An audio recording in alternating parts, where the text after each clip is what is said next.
Pode se assentar e feche seus olhos.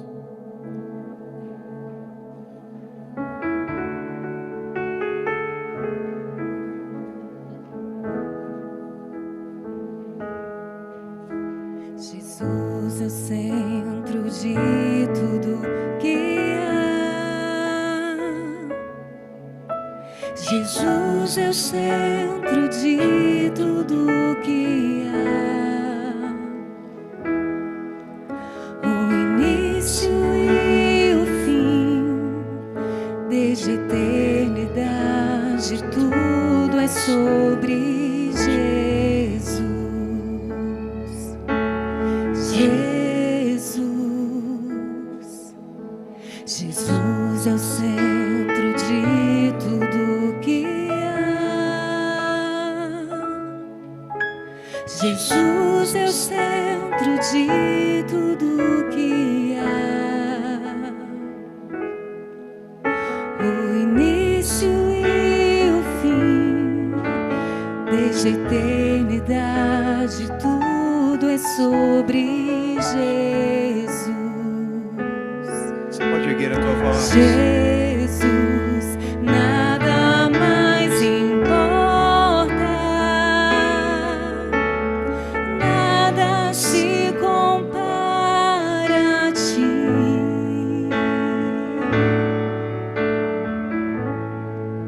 Jesus, tu és o centro e tudo aponta para ti.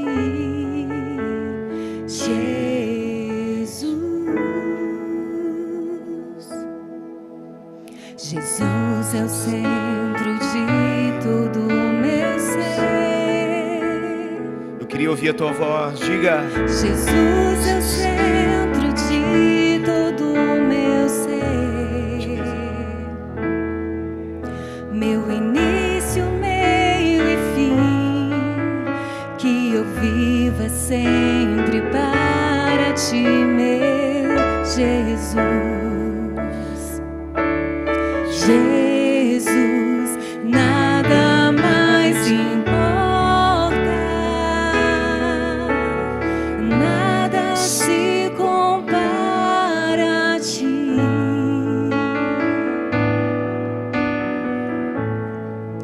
Jesus, tu és o Centro de tudo.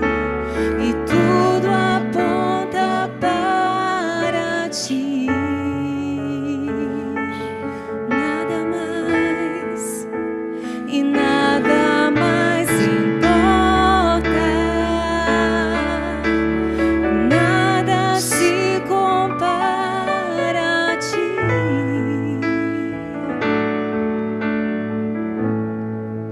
Jesus, tu és o centro e tudo aponta para ti. Jesus, que em meu coração Diga. Cristo seja o centro e mostre quem tu és, que em meu coração Cristo. Cristo seja e todo o meu ser mostre quem tu és. Jesus é o centro de sua igreja. Jesus é o centro de sua igreja. Um dia ele virá e como igreja eu vou me encontrar com Jesus.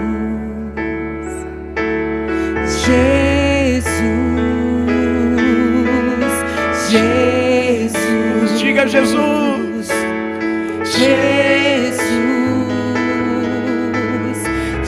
Jesus, erga a tua voz.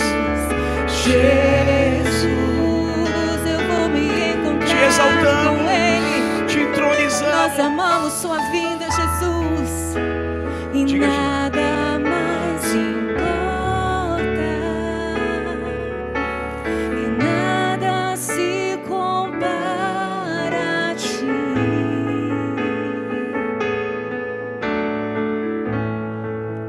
Jesus, tu és o centro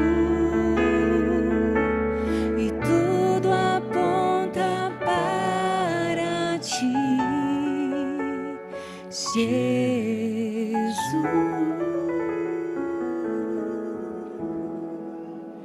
Uma coisa eu peço ao Senhor e a buscarei, que eu possa morar na casa do Senhor todos os dias da minha vida, para contemplar a beleza do Senhor e meditar no seu santo templo. Porque vale mais um dia nos teus átrios do que outro em qualquer outro lugar. Poderia ser um porteiro da tua casa do que habitar em tendas da perversidade. O pardal encontrou casa, a andorinha encontrou ninho para si, mas eu encontrei os teus altares, Senhor meu. Rei meu, Deus meu, bendiz, ó minha alma, ao Senhor. Tudo que há em mim, bendiga teu santo nome. Bendiz, ó minha alma, ao Senhor, e não te esqueças de nenhum dos teus benefícios. Ele é aquele que perdoa todas as nossas iniquidades, que sara todas as nossas enfermidades, que redime a tua vida da perdição, que te coroa de benignidade, de misericórdia, que farta a tua boca de bens, de sorte que a tua mocidade se renova como a da águia.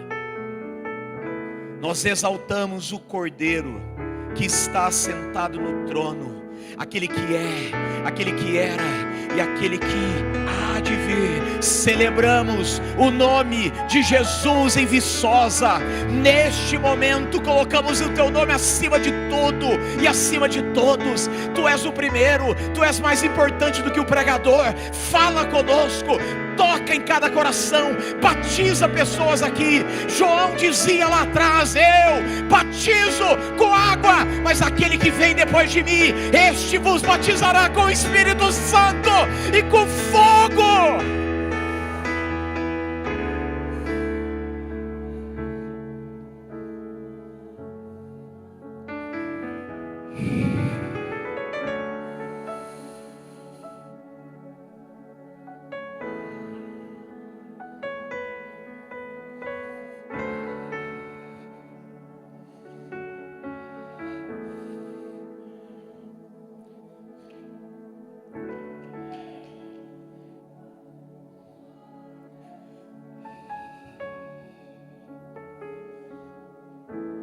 Jesus, Jesus,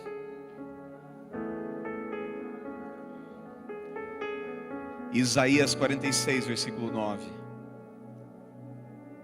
Vou parar por aqui, porque senão não tem culto, né? Isaías 46, versículo 9.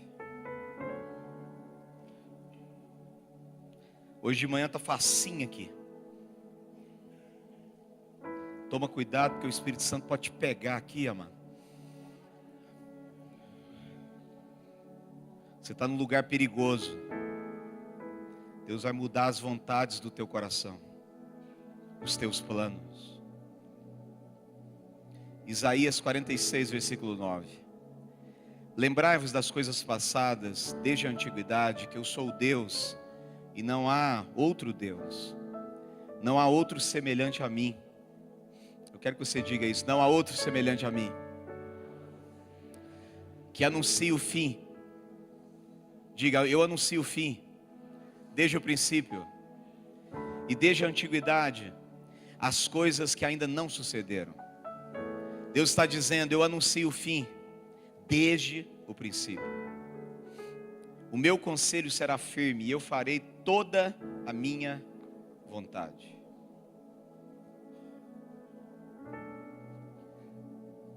Se você precisar de um lenço ungido depois, amado. A verdade é que o fato de você ter nascido revela que já existe algo terminado que você nasceu para começar. Vou dizer de novo que parece confuso. O fato de você ter nascido já revela que já existe algo terminado que você nasceu para começar. Dentro do reino existe um padrão. E eu gosto disso. Eu sou um cara que detalhista naquilo que eu leio.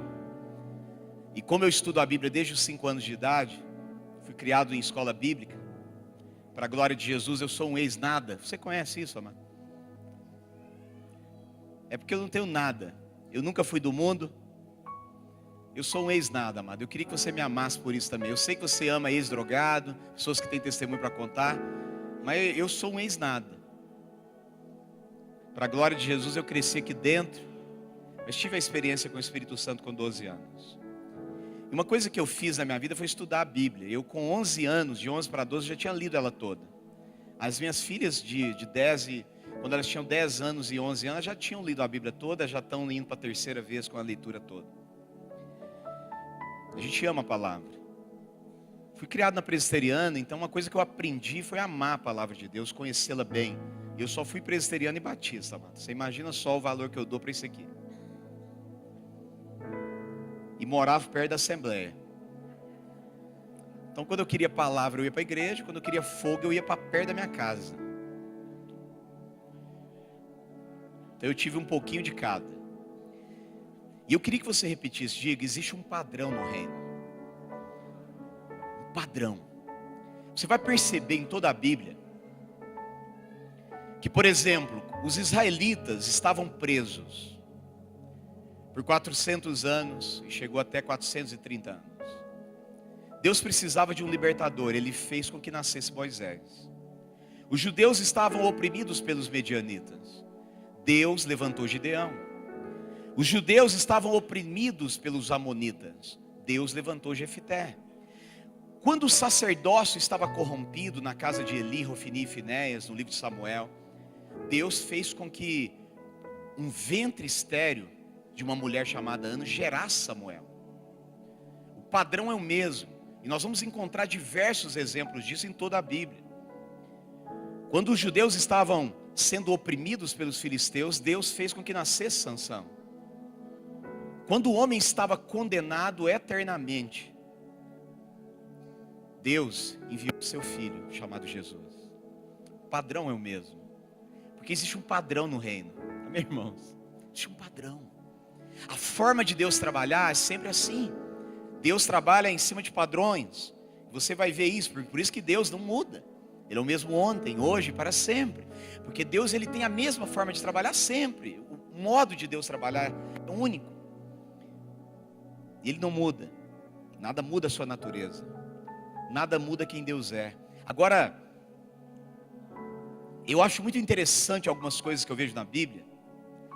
Porque esses homens que nasceram, eles nasceram carregando algo chamado propósito. O propósito é aquilo que justifica a existência de alguém. Eu queria já começar nessa manhã aí. Tem alguém em cima aí? Está me vendo bem, amados? Está bem? Eu vou tentar pregar aqui em cima, porque senão eu vou deixar de honrá-los, vocês que estão aí. E me perdoe os câmeras, viu? Me perdoe mesmo. Eu amo vocês. Mas a coisa mais difícil é filmar o pastor Tiago. E eu quero afirmar algo aqui para todos que estão aqui. Você carrega um propósito de Deus. Por que Deus te criou? Você carrega um propósito de Deus. E quando eu olho para a Bíblia, eu vou entender uma coisa que é um princípio importantíssimo, que pode mudar a sua história. O propósito de Deus, ele antecede a sua criação. Você vai perceber uma coisa. Gênesis capítulo 2, versículo 7, Deus forma o homem do pó da terra. Gênesis 2, versículo 21, Deus fez a mulher. Agora, se Deus criou o homem no capítulo 2 de Gênesis, o que Deus estava falando em Gênesis capítulo 1? Porque eu sei que é uma matemática básica, 2 vem depois de 1. Se Deus está criando o homem no 2, o que Deus está criando no 1? Porque a Bíblia está dizendo assim no capítulo 1. Então disse Deus, façamos o homem à nossa imagem. No capítulo 1. Mas no capítulo 2 foi que Deus criou o homem. E aqui você vai entender uma coisa. Deus primeiro ele cria o propósito. E depois ele forma o homem. Porque o propósito ele antecede o homem. Ele veio antes. Antes de você nascer, Deus já tinha um propósito na sua vida. Eu posso ouvir um amém por isso, amado? Então disse o Senhor, façamos o homem à nossa imagem, conforme a nossa semelhança. Domine ele sobre os peixes do mar, sobre as aves do céu, sobre os animais, grande toda a terra. Você está entendendo que aqui Deus está descrevendo o que esse homem faria? Porque está relacionado ao seu propósito. No 2 ele é criado, mas no 1, Deus está descrevendo de uma forma detalhada aquilo que ele faria. Porque Deus cria primeiro o propósito, depois ele cria o homem. Agora,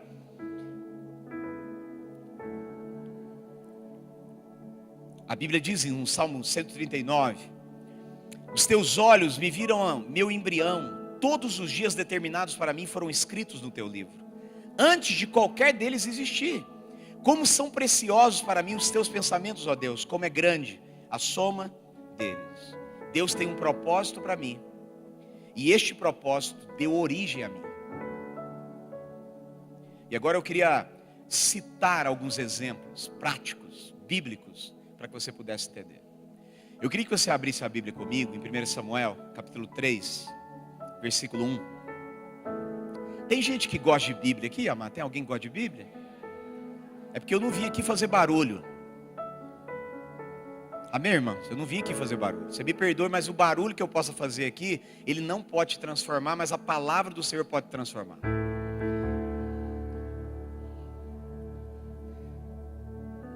Primeiro Samuel capítulo 3, versículo 1. Preste muita atenção nesse texto. Você vai olhar com um olhar que você nunca olhou para esse texto que nós vamos ler agora. O menino Samuel ministrava perante o Senhor, sob a direção de Eli. Naqueles dias era raro o Senhor falar. As visões não eram frequentes. Preste atenção nesses detalhes que a Bíblia está dizendo. As visões não eram frequentes. O Senhor não estava falando com frequência. Não tinha visões. Certa noite Eli, cujos olhos estavam fracos. Nós temos um sacerdote chamado Eli, que os olhos estavam fracos. O seu discernimento espiritual não estava mais apurado para poder ouvir Deus. A voz de Deus não estava audível, Deus não estava falando com frequência mais. A vista do sacerdote estava obscura, ele não estava enxergando claramente mais.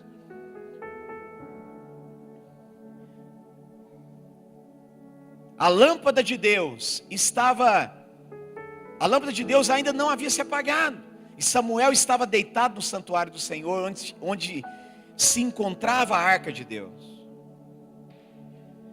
Samuel estava deitado perto de algo chamado arca. Eu não sei onde ele estava dormindo, mas tinha algo chamado arca. Você já ouviu falar sobre a arca? A glória de Deus, a presença de Deus. Talvez a caminha de Samuel estava perto da presença. E aqui é interessante, porque o sacerdote não está vendo da forma que deveria ver. O sacerdote não está ouvindo da forma que deveria ouvir. O sacerdote, que era o mediador entre os homens e Deus, aquele que apresentava sacrifícios, que pedia perdão, principalmente no dia do perdão nacional para todo judeu, era aquele que apresentava os pecados do povo diante de Deus, os pedidos diante de Deus. E esse sacerdote, ele não estava tendo relacionamento mais com Deus, a sua vista não estava clara mais, seu discernimento não estava apurado. E então, neste momento, aonde a voz de Deus não era frequente, Deus fez com que nascesse Samuel. Quando eu olho para isso, eu entendo o propósito do nascimento deste homem chamado Samuel. Antes que a lâmpada se apagasse, Deus colocou um filho em um ventre estéril. Porque Deus tinha um propósito na vida daquele menino. Deus tinha um chamado. Samuel nasceu exatamente no tempo que ele deveria nascer, no Kairos, no tempo de Deus. Não foi no tempo de Ana. Na verdade, Ana sofreu por anos, porque ela queria no tempo dela, mas existiu tempo para que Samuel nascesse. Se alguém entendendo o que eu estou falando, mano? Existiu um tempo de Deus para que esse menino fosse gerado. Por quê? Porque Israel estava vivendo a maior crise espiritual da história.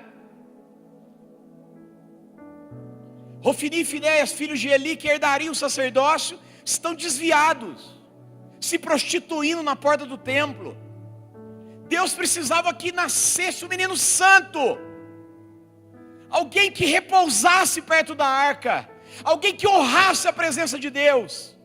Se sacerdotes não estão ouvindo, Deus precisava de um menino para ouvir a voz de Deus, para dizer sim quando Deus o chamasse. Deus precisava levantar alguém, e Deus escolheu Samuel. Porque sempre que tem um Eli sem discernimento, Deus está preparando Samuel. Sempre que tem um Saul se enlouquecendo, Deus está levantando um Davi. Sempre que tem um Moisés morrendo, Deus está levantando um Josué. Porque Deus é um Deus de continuidade, amado. Não pode parar, a lâmpada não pode se apagar, e a obra e o reino precisa continuar. Deus é um Deus de continuidade. Esse é o padrão. Padrões definem tendência de continuidade. E eu gosto de um texto, talvez você não lembra muito bem, que você já leu, 1 Samuel 7, versículo 15. 1 Samuel 7, 15.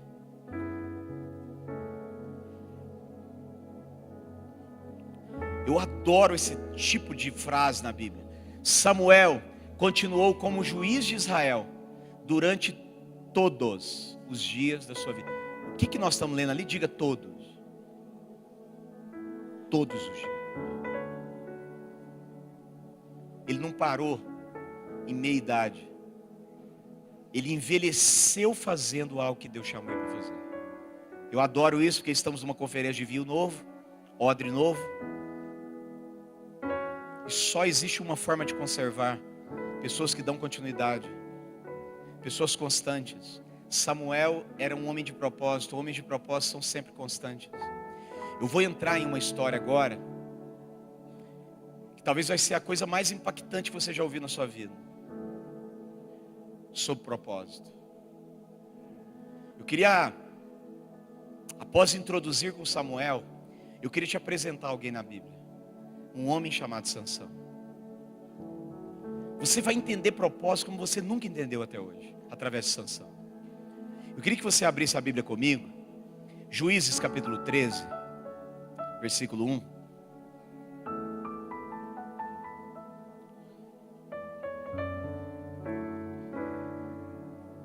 Juízes 13, versículo 1.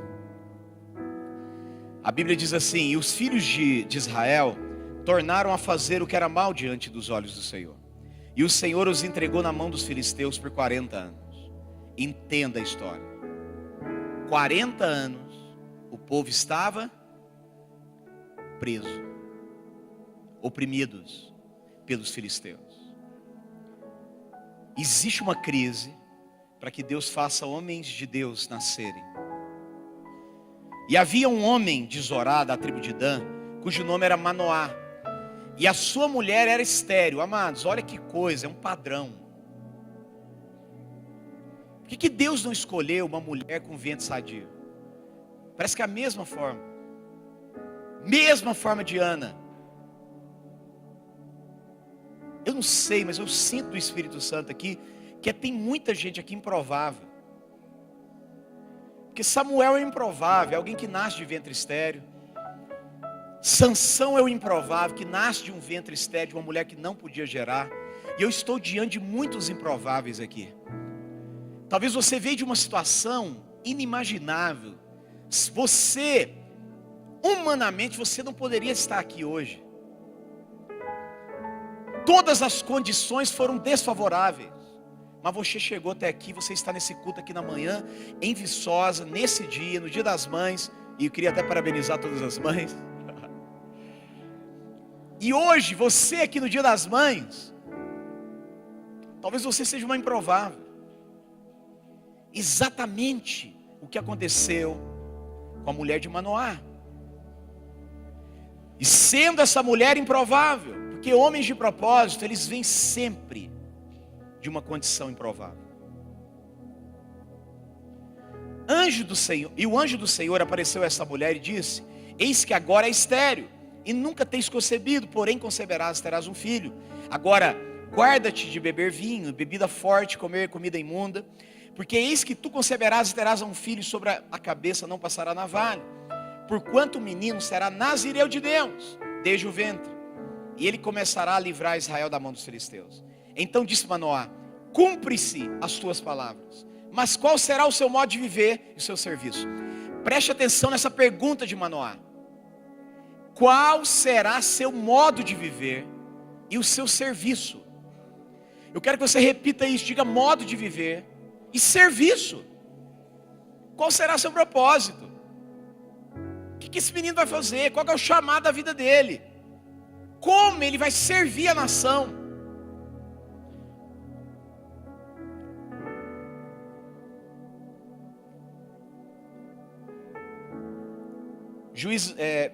Versículo 24. Depois teve essa mulher um filho, e quem pôs o nome de Sansão. E o menino cresceu, e o Senhor o abençoou. Eu quero que você entenda essa história por completo. Antes que o menino nascesse, tem um anjo conversando a respeito dele. Os céus estão conversando a respeito de Sansão, antes que ele fosse gerado. Deus está tendo uma conversa com Manoá e a sua esposa. Os céus estavam falando do menino. Eu quero destacar essa pergunta que Manoá fez: qual o seu modo de viver? Eu quero que você entenda uma coisa: o que é modo de viver? Missão. O que eu preciso fazer todo dia para poder viver o propósito? Modo de viver. Qual é o seu serviço? Propósito. Repita isso, diga missão e propósito. Diga missão e propósito. Exatamente aquilo que Manoá perguntou. Aquilo que justificaria a existência desse menino, propósito. Agora, qual é o propósito de Sansão? A Bíblia responde, versículo 11, versículo 12. E ele começará a livrar Israel das mãos dos filisteus. Sansão foi nascido para um propósito: livrar Israel dos filisteus. Está claro. Não tem dúvida sobre o propósito de Sansão. Este era o chamado dele, o propósito da vida dele. Ele foi criado para isso. Agora, no versículo 4, no versículo 5, e aqui é algo que ninguém prega, porque é maravilhoso falar sobre destino, é maravilhoso falar sobre chamado, é maravilhoso falar sobre propósito, mas poucos falam sobre o modo de viver. Porque o modo de viver é aquilo que eu vou fazer todo dia para que o propósito se cumpra. Propósito fala de destino. No Brasil nós temos até conferência chamada destino, porque todo mundo quer descobrir o destino, mas não está disposto em viver um modo de viver que te leve ao propósito. O segredo de Sansão não está no propósito, está no modo de viver. E aqui você vai entender claramente no texto, porque no versículo 4 e 5, olha o que a Bíblia está dizendo: guarda-te de beber vinho, ou bebida forte, ou comer coisa imunda, porque eis que tu conceberás e terás um filho cuja cabeça não passará navalha, porquanto esse menino será um nazireu de Deus, desde o ventre, e ele começará a livrar Israel das mãos dos filisteus.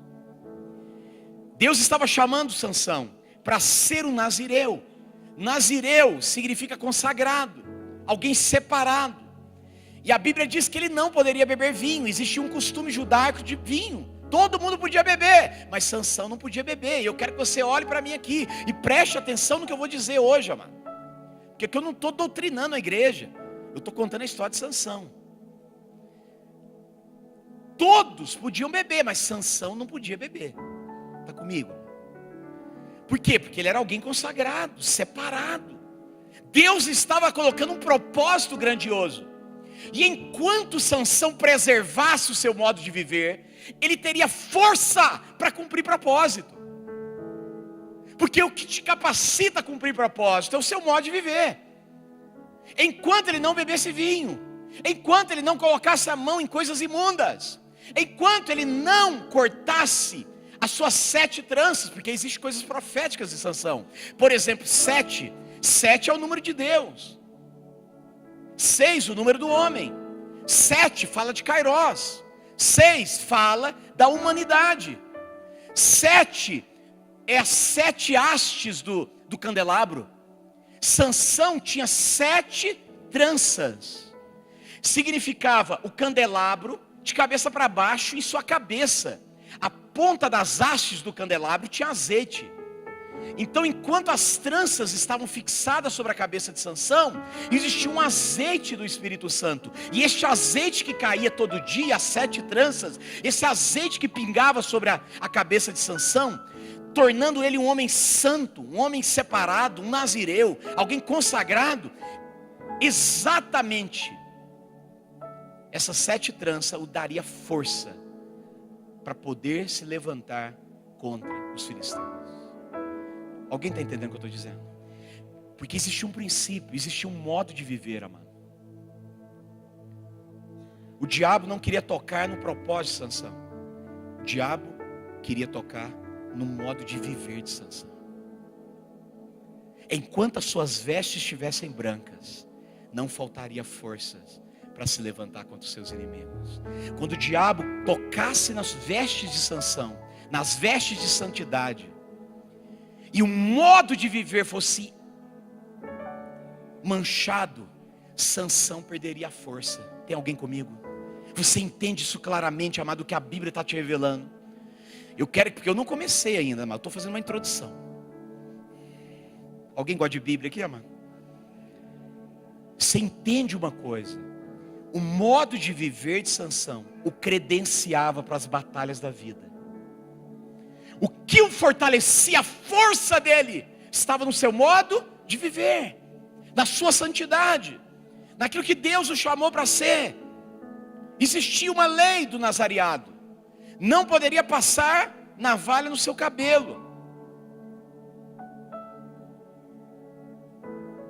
Para Sansão viver o propósito de Deus, ele precisaria manter o seu modo de viver intacto. Enquanto ele estivesse consagrado,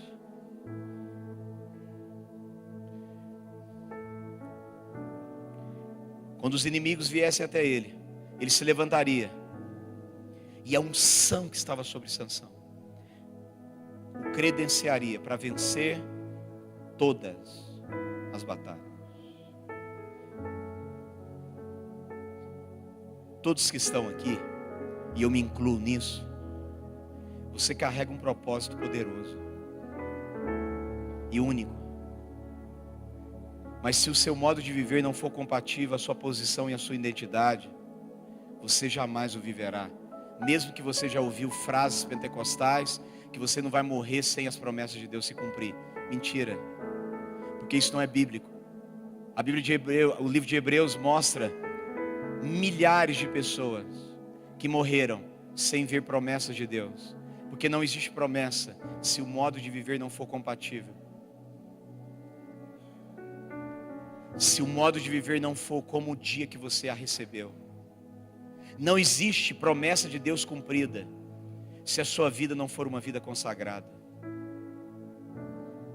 Não é que Deus mentiu, mas você não é a mesma pessoa, como aquela pessoa que no dia que recebeu uma promessa naquele dia. Você não é o mesmo crente mais. Você que vivia no primeiro amor, você vive no 15º amor. Você abriu mão da vontade de Deus para a sua vontade, sendo que a vontade de Deus é boa, perfeita e agradável. E a tua vontade é ruim, imperfeita e desagradável. Mesmo assim, você escolheu a sua vontade. Não existe promessa para alguém que não se mantém em um modo de viver compatível com aquilo que Deus espera de você. Dura essa palavra, mas ela é verdadeira. E aqui eu te faço uma pergunta nessa manhã. O modo que você tem vivido tem te aproximado ou te afastado do seu propósito?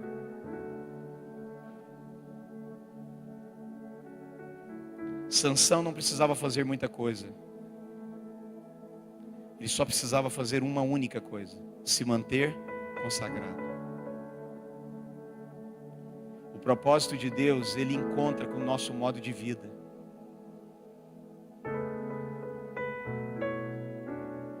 Um dia Sansão começou a abrir concessões. Ele desce a vinha. Ele vê um leão morto, no qual havia um enxame de abelhas sobre ele. Juízes capítulo 14, versículo 8. O diabo, ele coloca mel em lugares onde nós não podemos tocar. E Sansão, ele desejou, olha para mim aqui, Sansão desejou o proibido. O que Sansão fez? Desejou o quê? Você sabia que tudo que o diabo quer é que você deseje aquilo que não pode ser desejado? Já desci um degrau. Feche seus olhos. Eu vou te apresentar a sua carne agora. Todos de olhos fechados, eu queria te dar um comando agora. Não pense em um elefante amarelo.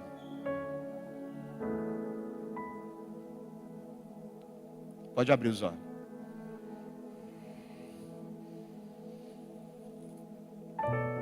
Você imaginou um elefante aí, né? Só porque eu proibi.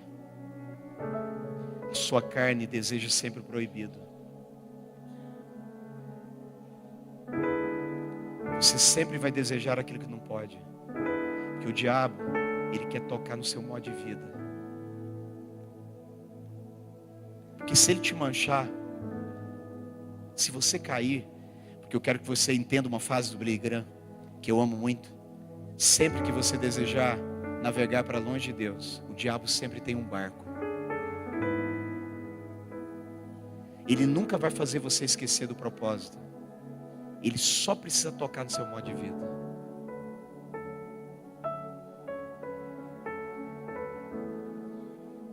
Se ele manchar a sua história, porque é isso que ele faz, ele estraga a nossa história.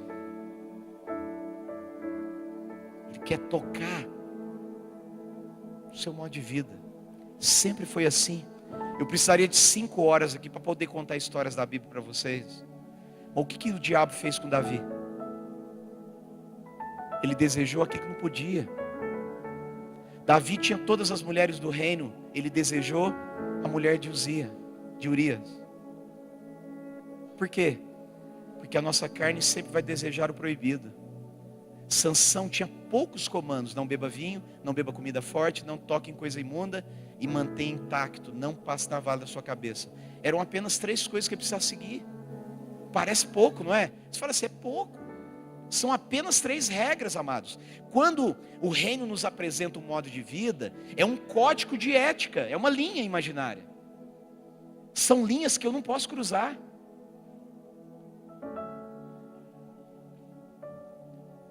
Existiam apenas 3 comandos para Sansão, e Sansão não suportou o peso daquelas proibições. Que o diabo, ele trabalha da mesma forma. Por exemplo, Adão podia comer de todos os frutos do jardim. Vamos pensar o seguinte, eu não estou falando que esses números são exatos, mas a Bíblia diz que em Gênesis que existia todo tipo de árvore boa para alimento. O que Adão e Eva quis comer? Justamente a árvore de um fruto proibido. Porque sempre foi assim. Nós sempre vamos desejar o proibido, aquilo que não pode. É por isso que sempre nós estamos vendo homens que têm famílias maravilhosas, esposas maravilhosas, filhos maravilhosos, e eles trocam a esposa por uma prostituta. Porque a nossa carne está sempre querendo proibido. Eu tenho 999 frutos para comer, e eu estou desejando um único fruto que eu não posso comer. Essa é a natureza humana, em hebraico chamado ergon. É a natureza que nós carregamos, que eu carrego, que você carrega. Por isso que existe uma linha, amado, um modo de vida. Jovem, se existe um modo de vida, você não vive do jeito que você quer viver.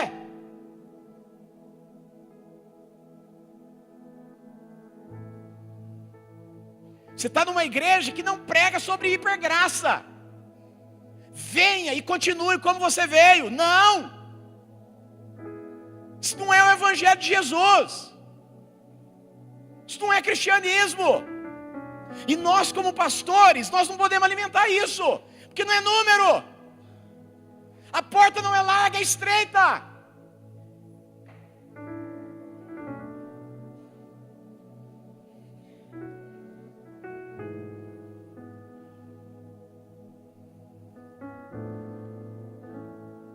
Existem regras que precisamos sim obedecer.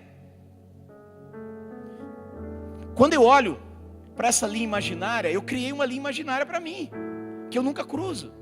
Eu vou te citar algumas coisas, mas eu sou muito sério nisso.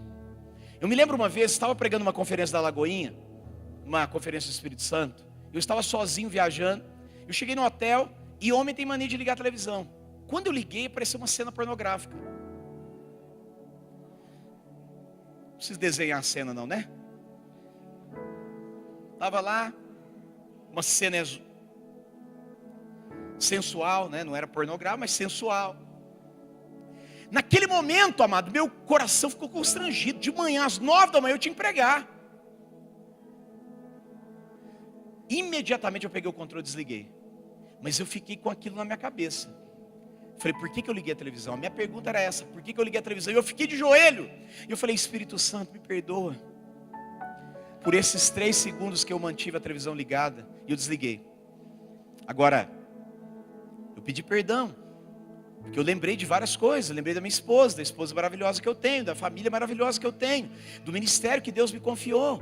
Existe um modo de viver. Eu não posso fazer de qualquer jeito, do meu jeito. Não é assim, amado. Isso não é reino. E eu pedi perdão.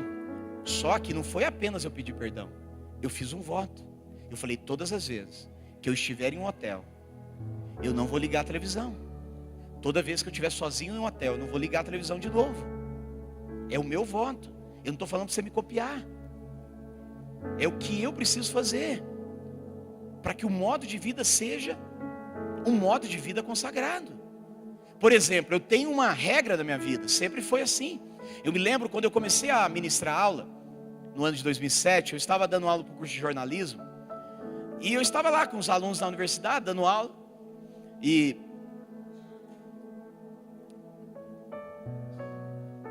uma menina foi ficando, primeiro dia de aula.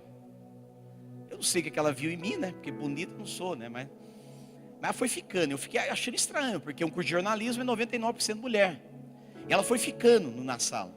Aí ela chegou perto de mim e falou, professor, aonde você mora? Eu falei, eu moro no bairro tal. Fui educado, primeiro dia de aula, né? E ela falou, tem jeito de você me dar carona? Eu falei para ela assim, olha, nenhuma mulher entra no meu carro sem a minha esposa.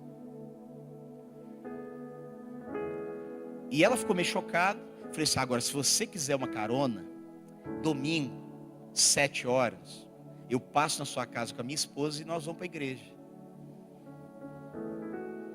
Aí ela ficou chocada. E isso, amados, eu estou falando de muitos anos atrás. Muitos anos.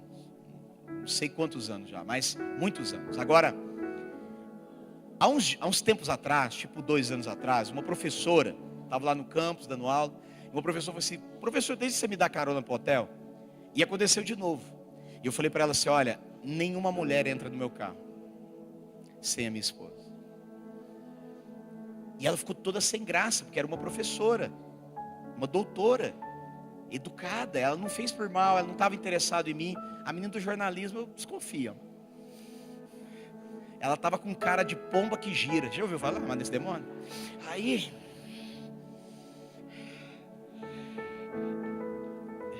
ainda bem que a minha esposa nem conheceu ela, que a minha esposa tem o dom de discernimento de espírito. Mas essa professora não queria nada comigo, mas a regra continua. Esses dias eu estava subindo, né? eu tinha terminado a aula e estava chovendo. E eu vi umas alunas que elas estavam ensopadas, porque o dia estava legal e no meio da aula o tempo fechou. E elas começou a chover. E elas estavam subindo para ir embora para casa. E eu passei de carro sozinho. Tinha 4 lugares. Tinha umas 5 meninas. E eu fiquei com compaixão, amado. Deixa eu te explicar uma coisa. Não faltou compaixão. Não me entenda errado. Deu até vontade de dar carona para elas. Mas eu fiz diferente. Eu orei, Senhor, que essa chuva não faça com que as minhas alunas gripem. Orei, amado. Mas no meu carro não entra. Porque é um modo de viver meu. Não cai bem. É o meu modo de viver. Eu não estou pedindo para você copiar. É a forma que eu me consagro. É a forma daquilo que o Espírito Santo pediu para mim. Você tem que entender uma coisa. Olha para mim, homens. O diabo você resiste, mas da mulher você corre. Lembra de José? Deus não quer que você viva perto do pecado e não peque. Deus quer que você viva 100% na verdade. Você que talvez tinha algum problema com droga ou com bebida ou qualquer coisa, Deus não quer que você viva lá perto. Me lembro de um pastor que eu conheci, que trabalhava de uma forma evangelística e de missões na Avenida do Contorno, em Belo Horizonte. E ele disse que o chamado da vida dele era trabalhar com prostituta. Só que ele se prostituiu muito na história dele. E eu estou desconfiado, amados, que eu não sei, porque fica algumas frases aí, que ficam falando no Brasil. Eu não sei, por exemplo, se um cara que trabalhou a vida toda, teve muitas relações com prostituta, que o chamado de Deus é para trabalhar com prostituta. Você me perdoe. Deus precisa falar isso comigo individualmente. Mas esse pastor começou a evangelizar prostitutas, e era um pastor casado. Passou alguns meses, ele caiu com uma prostituta. Perdeu o ministério. Eu vou voltar a dizer, porque o diabo, ele não quer tocar no seu chamado. Ele quer tocar no seu modo de vida. Porque Deus não pode usar alguém que não é consagrado.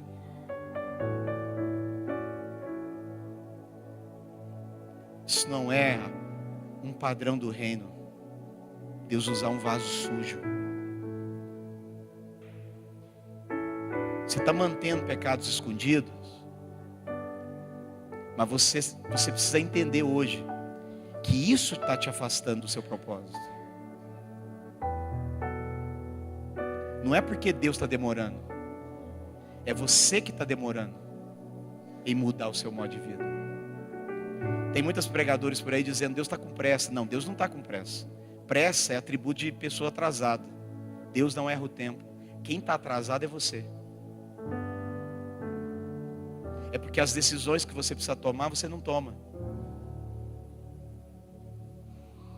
E enquanto o seu modo de vida não estiver compatível com a palavra, o propósito de Deus não se cumpre. E o diabo, ele fez com que Sansão fosse descendo cada dia mais. E aí vem Juízes 16, versículo 20. Vamos ler juntos? Juízes 16, versículo 20.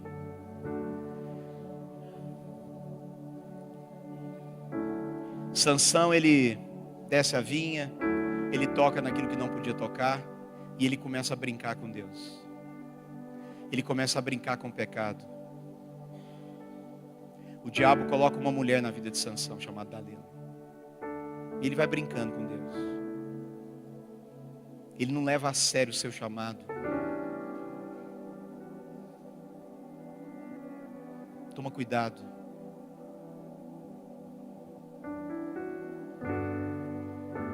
Quanto mais você brinca com o pecado, isso só revela que você não dá valor para o chamado.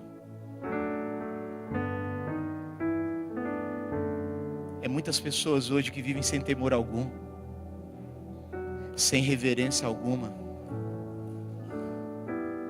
São cristãos aqui dentro, mas lá fora são filhos do diabo, que obedecem às vontades do diabo e não às vontades de Deus. Vivem conforme o seu padrão. Sansão fez exatamente isso. E quanto mais ele caía, mais longe do propósito ele estava. E aí, vê em Juízes capítulo 16, versículo 20. E ele se levantou e pensou: eu me livrarei como sempre, porque essa que é a fala de alguém que está em pecado. Sempre deu certo. Eu orava, a pessoa era curada. Eu cantava, a unção de Deus vinha. Eu pregava, Deus fazia. Eu vou fazer como eu sempre fiz, porque sempre deu certo. Porque o dom é irrevogável. Eu vou ter performance. Eu vou fazer da mesma forma, porque deu certo da outra vez. E a Bíblia diz: os filisteus vêm sobre mim. E despertou ele do sono e disse: sairei ainda esta vez, como dantes. Eu vou fazer da mesma forma de antes. E me sacudirei, porque ele não sabia que o Senhor tinha se retirado dele. Quanto mais o seu modo de viver estiver sujo. A Bíblia diz em 1 Tessalonicenses, capítulo 1. Eu não me lembro exatamente o versículo, mas diz assim: não apagarás o Espírito de Deus que está sobre a sua vida. Não extinguise o Espírito. Eu acho que é 5,19, alguma coisa assim. 1 Tessalonicenses 5,19. Pastor, o Espírito Santo, a pomba que desceu, ela pode voar? Pode. O vinho novo que veio pode vazar. Porque odre velho não conserva vinho novo. O que é o odre novo? É o modo de viver. É o seu modo de viver. É a sua busca. É a sua consagração. É o seu desejo. É o seu tempo a sós com Deus. É a sua vida com Deus. É as suas decisões diárias que te credenciam a viver algo em Deus. E foi exatamente isso, amados, que Sansão viveu. E ele se levantou em Gaza e prenderam com correntes de bronze e puseram para trabalhar na prisão, virando moinho. O herói Sansão, chamado por Deus, escolhido por Deus, separado por Deus, consagrado por Deus, nascido de um ventre estéril, fruto de um milagre. Este homem, agora, ele se torna um prisioneiro de alguém que ele nasceu para destruir. Ele se torna prisioneiro deles. E agora os filisteus têm o comando de Sansão. Ao invés de Sansão se levantar para destruí-los, ele se torna escravo dos filisteus. Porque é isso que o diabo deseja fazer conosco. Ele mancha a sua vida, ele mancha a sua história, ele mancha seu modo de viver. E agora Sansão não está credenciado mais para poder viver aquilo que Deus chamou ele.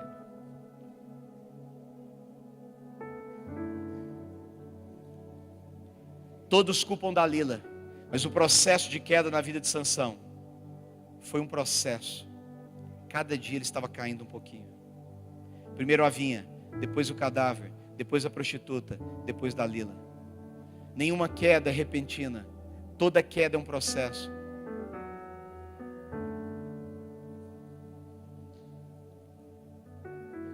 O problema é exatamente isso. Não obedecemos o estilo de vida que nos foi proposto. Brincamos com o pecado. E agora Sansão estava escravo, olhos arrancados. O propósito de Deus se foi, porque ele abandonou a missão de ser nazireu. Erros fazem parte de grandes homens de Deus.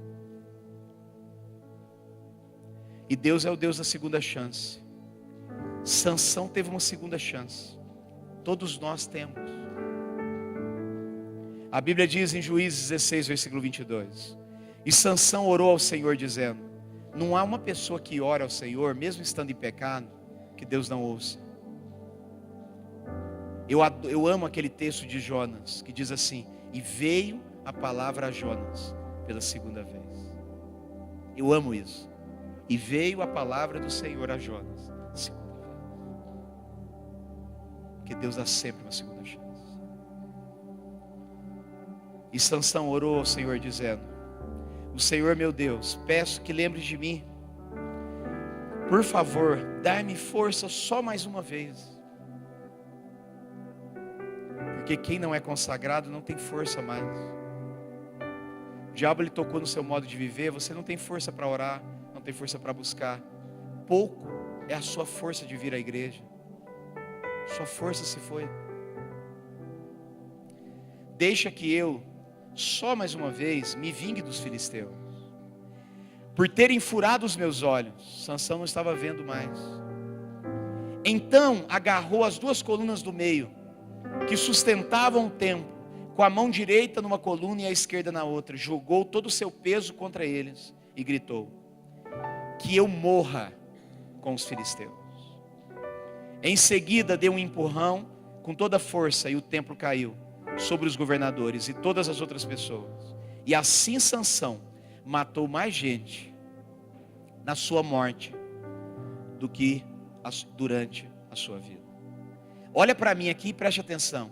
Ele matou, mas morreu. O que aconteceu? Diga, ele matou, mas morreu.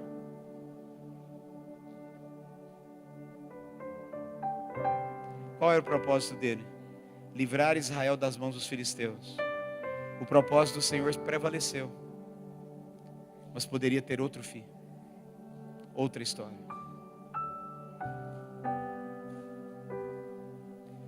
Eu queria encerrar. Olha para mim aqui.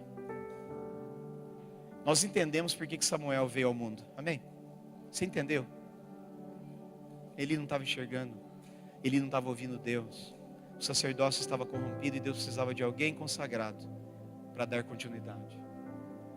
Deus precisava levantar Samuel. Quando os filisteus estavam oprimindo por anos os israelitas, Deus levantou Sansão. Quando não havia salvação para nós, quando estávamos condenados eternamente, quando não tinha saída, quando estávamos destinados ao Sheol, ao inferno, Deus enviou Jesus. Por que Jesus nasceu? A minha pergunta para você é: por que Jesus veio ao mundo? Porque Jesus é um homem de propósito. Este Jesus que nós ensinamos, estamos aqui como igreja, ele faz com que a gente entenda uma coisa, o que a Bíblia está dizendo: eu anuncio o fim desde o início. Desde a antiguidade, as coisas que ainda não sucederam. Deus ele não perde o controle de tudo. Antes que a palavra chegue à sua boca, Deus já sabe o que você iria dizer. Ele é onipotente, onisciente, onipresente, Ele conhece. Nada foge do seu controle. Deus tem controle de tudo. E exatamente isso, amados, entendendo isso, é que eu costumo dizer uma coisa: o diabo ele sempre vai tentar matar homens de propósito. Porque o diabo ele sabe que existem coisas anunciadas, que Deus anuncia o fim desde o início. Existem coisas anunciadas ao teu respeito que o diabo sabe. Eu vou repetir isso. Existem coisas anunciadas ao teu respeito que o diabo sabe. Por exemplo, Deus teve uma conversa com Abraão e ele disse assim: o meu povo ficará preso por 400 anos. Quando deu 400 anos da conversa de Deus com Abraão, estava o povo preso, escravizado no Egito. E Deus fez com que levantasse um homem chamado Moisés. Olha como é que o diabo ele conhece os planos de Deus. Por quê? Porque Deus é o Deus que anuncia desde o início ao fim. Tem alguém entendendo? Tem coisas anunciadas. Deus teve uma conversa com Abraão e o diabo estava por perto, porque ele fica ao redor. Ele está ouvindo. Existem coisas que Deus falou ao teu respeito que o diabo sabe. Só você que não sabe, mas até o diabo sabe. Só você que não acredita em você, mas até o diabo tem medo de você. E ele vai trabalhar da mesma forma como ele fez com Sansão, ele está tentando fazer com você. Então, quando chegou o tempo, olha para mim aqui, eu preciso encerrar assim, amado, olha para mim. Quando chegou o tempo de Deus livrar o povo da escravidão, depois de 400 anos, existe uma lei: mate todas as crianças que nascerem. Por que nasceu? Por que apareceu essa lei? Por quê? Porque o diabo estava querendo matar o menino que nascesse, carregando o propósito de libertar Israel da escravidão. Porque é a mesma forma, é o padrão. Você entende? Olha que coisa interessante, amados. Todas as crianças que nasceram depois de 400 anos que Deus falou com Abraão, exatamente, foi o povo.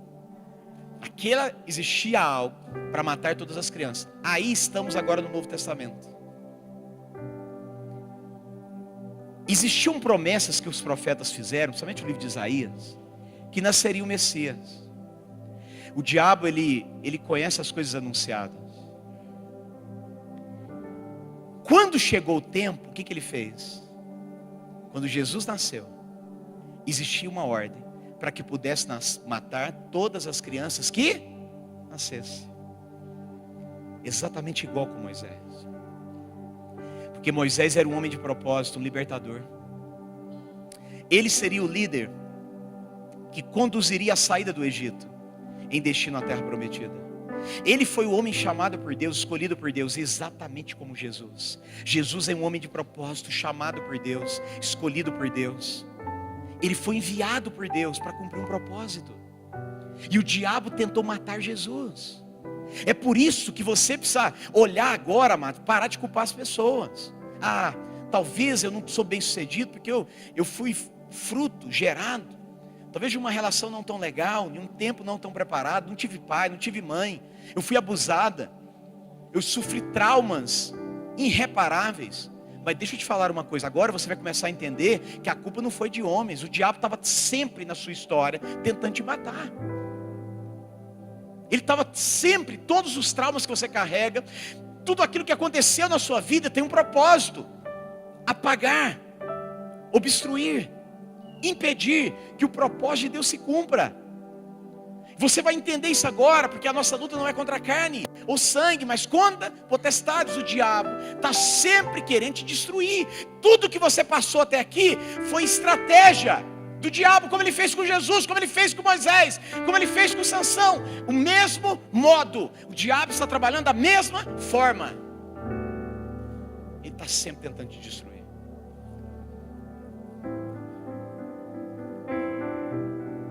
E Jesus, como eu anuncio o fim desde o princípio, eu fico imaginando, eu queria encerrar com isso, olha para mim aqui. Jesus tendo uma conversa com o Espírito Santo e com Deus, porque eles são triunos, Deus Pai, Deus Filho, Deus Espírito Santo. Eu anuncio o fim desde o princípio. Jesus sabia que ele morreria na cruz. Isso não foi novidade.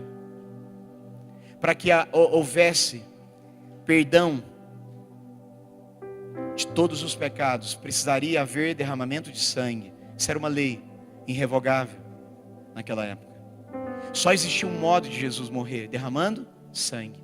Jesus sabia da dor que ele passaria. Agora deixa eu te falar uma coisa. Antes da fundação do mundo, eu fico imaginando uma conversa com Deus, com Jesus, Espírito Santo, eles conversando. O homem está condenado, o homem vai cair, e eles vão passar por processos. E Jesus se oferece, amado, para ser o meio de expiação do nosso pecado. Jesus se coloca como um homem de propósito que salvaria a humanidade de toda a condenação que a humanidade tinha. E eu fico imaginando, aqui é NVT, nova versão do Tiago, o Espírito Santo conversando com Jesus, falando assim: você sabe como você vai sofrer, vai doer muito. Você está disposto? Jesus falando assim: eu estou disposto. Mas eles vão te machucar, você será chicoteado, pregos serão transpassados dos seus pulsos, colocarão sobre a sua cabeça uma coroa de espinho. Jesus, você está disposto? Eu estou.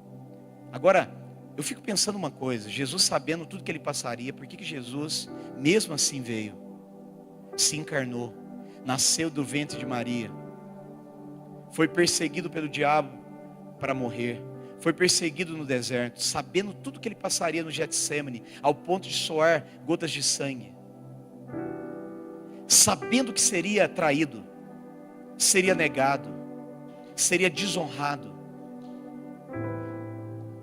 ele conheceria sobre ingratidão pessoalmente aqui na terra. Por que Jesus, sabendo que passaria por tudo isso, mesmo assim ele escolheu a cruz? Olha para mim, não perde isso. Olha para mim.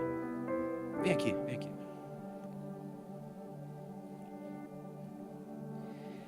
Olha para mim aqui e entenda uma coisa. Se eu perguntar, como você chama? Igor. Se eu te perguntar uma coisa. Se eu fosse te dar um tapa, você escolheria um tapa na cara ou um tapa no joelho?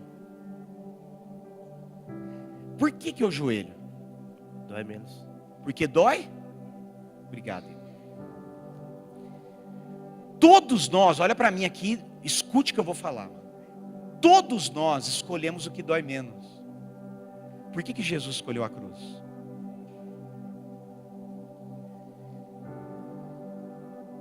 Porque todos escolhem o que dói menos. Por que Jesus escolheu a cruz?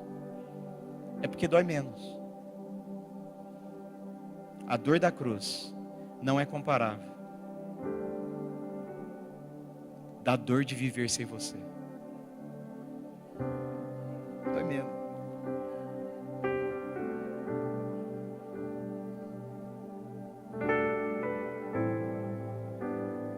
O diabo fez tudo para poder manchar o propósito e a vida de Jesus, o seu modo de vida.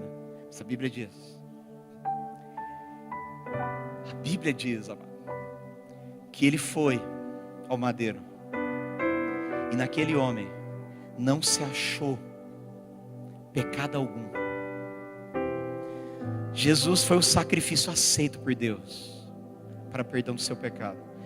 Talvez existem pessoas aqui, porque eu estou falando sobre isso, porque eu preciso trabalhar caráter na sua vida. Deus me trouxe aqui para poder trabalhar isso. E talvez você está carregando muita culpa, porque você caiu como Sansão caiu. Você brincou com Deus, você brincou com o pecado. Talvez você está vivendo em uma vida de pecado, mas Jesus está te chamando de novo. Eu não sei se eu contei aqui, mas eu vou encerrar com essa história. Eu tinha um menino que ele era muito ruim de mira. Ele pegava uma pedra e tentava derrubar uma manga. E ele jogando, a manga caiu na cabeça de um pato da avó dele. O pato morreu. Aí o pato morreu. E ele ficou muito apertado, porque ela gostava muito do pato. Pegou o pato, enterrou, jogou terra por cima. O pato ficou escondidinho. Só que ele não tinha visto que a irmã dele viu ele enterrando o pato. Depois do jantar, a avó chegou para ele e falou assim: quem vai lavar as louças? A irmã dele olhou para ele e fez assim: quá, quá. Minha irmã viu. A minha irmã viu o que eu fiz. Eu matei o pato da avó. Aí ele ficou apertado. Ele falou assim: vó, pode deixar que eu lavo? Aí na terça-feira, né? E a irmã explorando o menino. E na terça-feira, quando começou o almoço, ele falou: quá, quá, quá, quá. E ele foi lavando as louças a semana inteira. Chegou sexta-feira. Aí a avó dele falou assim: mas por que você está lavando a louça todo dia? Ele falou: vó, não aguento mais. Eu estou sendo chantageado pela minha irmã. Me perdoe, mas eu matei seu pato. Aí ela falou assim: filho, quando você atirou a pedra, eu estava na janela. Eu vi, eu não sei por que você está aceitando ser chantageado. Porque eu vi tudo.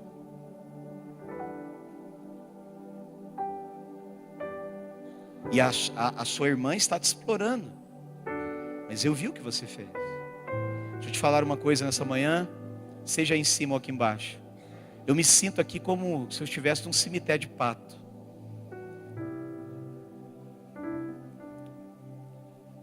Todos nós erramos.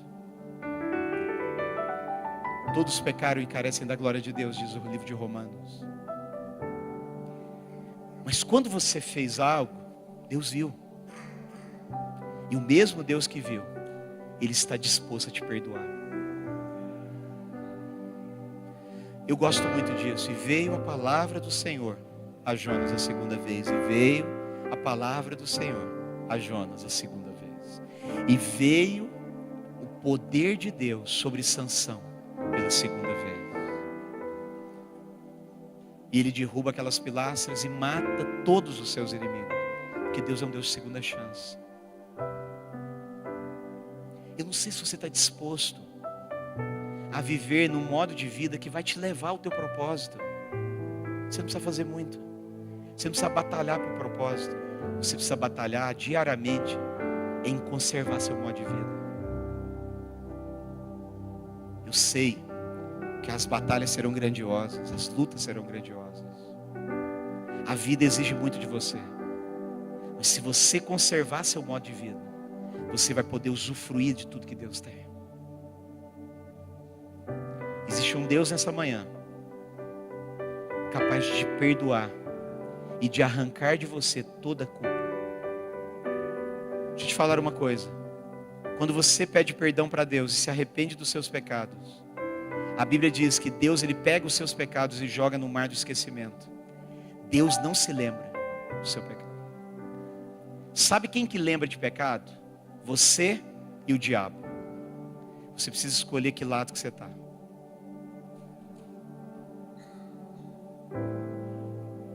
Se você quer viver uma vida de acusação, ou se você quer viver uma vida de libertação. Porque Deus não se lembra. Se Deus não se lembra, isso não pode te matar mais. Isso não pode tirar a sua paz mais.